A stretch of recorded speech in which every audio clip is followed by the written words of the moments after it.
All right, it's that time of year again where we're talking about the next iPad mini. And I feel like we talk about this every single year, but we don't get an iPad mini every single year. But there is a new report that the next upcoming iPad, which I guess we can call the iPad mini 8, even though this current gen, the 7th gen, isn't called iPad mini 7, but it looks like the successor is going to have an A19 chipset, preferably the A19 Pro.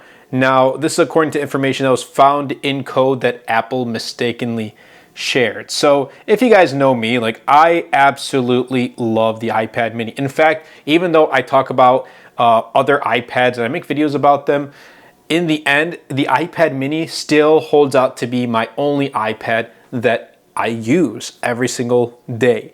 Now, the next gen iPad mini is looking like we're gonna get the A19 Pro with it, and it's the same chipset that Apple plans to use in the iPhone 17 Pro models that's looking like to be unveiled September 9th, again, according to rumors. Now, here's the thing. Apple is developing the A19 chipset for the iPhone 17 series, and the Pro version of the A19 is going to have more GPU cores than the standard A19, and rumors do suggest that there's going to be an in-between version that's like a binned A19 Pro with one fewer GPU cores, and that may end up coming into fruition with the iPad 17 Air, and that may be the same chipset found in the upcoming iPad mini successor. So this current iPad mini is running the A17 Pro, and that's the same chipset used in the iPhone 15 Pro models, so kind of does make sense for the iPad mini 8 or the successor to have the A19 Pro chipset. Now, again, there's no real, release date or rumored release date.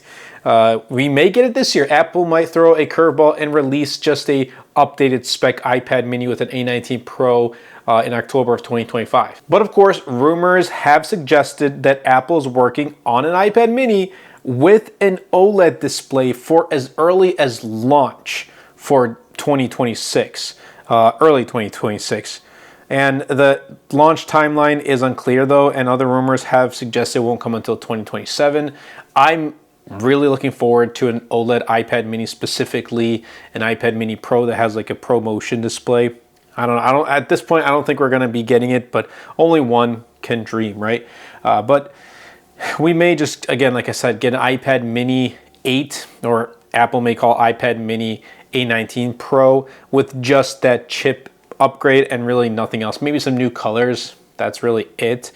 Because look, this display size, I think it's perfect, and it's easy to maneuver. Maybe they can switch, the camera orientation, because this is how I use my iPad mini. I know, like, when it was first unveiled, the iPad mini, it was, in fact, the iPad in general, it was always kind of introduced in this way, but I usually use it horizontally, just like this. And also, this is my new wallpaper pack that I am currently working on, so stay tuned to the channel. But I really do like it. There's a whole bunch of different, options and variations of this wallpaper. But anyway, Apple is also working on an updated version of the low-cost iPad with an A18 chip, according to Apple's leaked code. That may launch like next spring, and that is the iPad that most people will end up picking up regardless. But just imagine iPad mini Pro with a A19 Pro chipset, with a ProMotion display, a thicker chassis, which would equate to a thicker battery. So having a larger battery, which would be awesome for the battery life. Having MagSafe, Wi-Fi 7, Bluetooth 5.3. We got the Pencil Pro support, which was on my wish list of an iPad mini 7. So we got that. A landscape front camera. So take the positioning of this camera you see right here and just place it horizontally. And then a rear camera with LiDAR. I personally don't use the camera on the iPad mini, but since it's there, might as well add LiDAR to it and just make it Pro. Again, I don't think it's going to happen, but it would be nice if it did happen. However, it's looking like we're just going to be getting A19 Pro chipset. Again, Apple may surprise us and throw a curveball and release it in October, because I was not expecting, I don't think really many people were expecting this iPad mini 7 or the A17 Pro chip iPad mini to drop last year in October of 2024. Like, when this dropped and I saw it on my feed, I was genuinely surprised. And I went ahead and I pre-ordered right away because, well, it's the only iPad that I use. And for people like me who love the iPad mini, who talk only about iPad mini and say it's the best iPad on the market, which again is an opinion. I personally think it is. Others may disagree. That's completely okay. But I know a lot of people who have seen this news of the A19 Pro iPad mini coming soon, or, you know, in the leaked Apple code. They are excited. That includes myself. I am genuinely excited. And I also know that those who really love the iPad mini really want an iPad mini Pro. It's the same thing. If you really like the iPhone mini, you want to have an iPhone mini Pro. Now, the demographic for someone who wants an iPad mini is pretty small.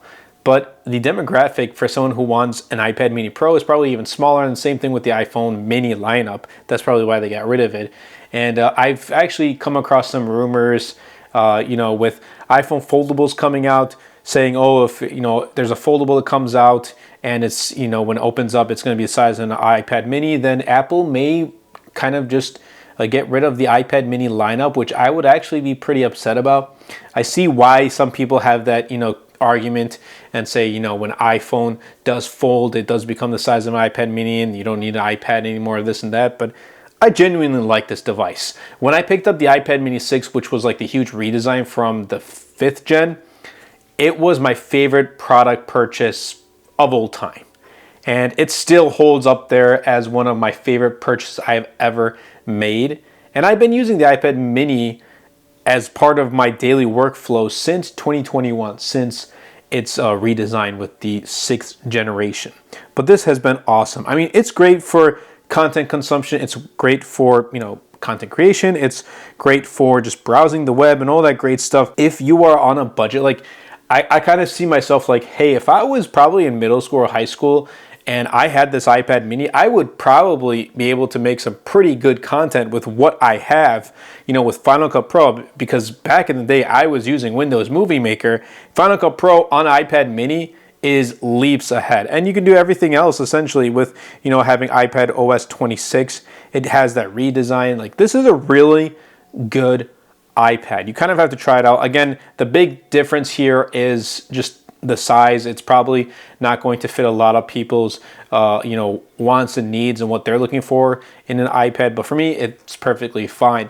Regardless, putting everything aside, we may get an iPad mini 8th gen this year, but rumors suggest next year, 2027. Who knows? All I can tell you is this: I'm excited for the future of iPad mini, and I hope you guys did enjoy this video. Look, I talk about iPad mini a lot on my channel. This is one of those videos. Let me know in the comments down below if you are excited, and leave a thumbs up emoji to let me know that you watched to the end of the video. If you did, definitely be sure to Superman that like button, comment down below, and best of all, share this video because it really does help out the channel out a lot and will help push my content out to more people. And also definitely be sure to check out my latest wallpaper packs. This one I'm currently working on. It's going to release very soon. I have a name for it, but I'm gonna kind of leave that for when I officially unveil it, and definitely be sure to stay tuned. But I'll leave my other wallpaper packs links in the description down below, and I'll catch you all in the next video.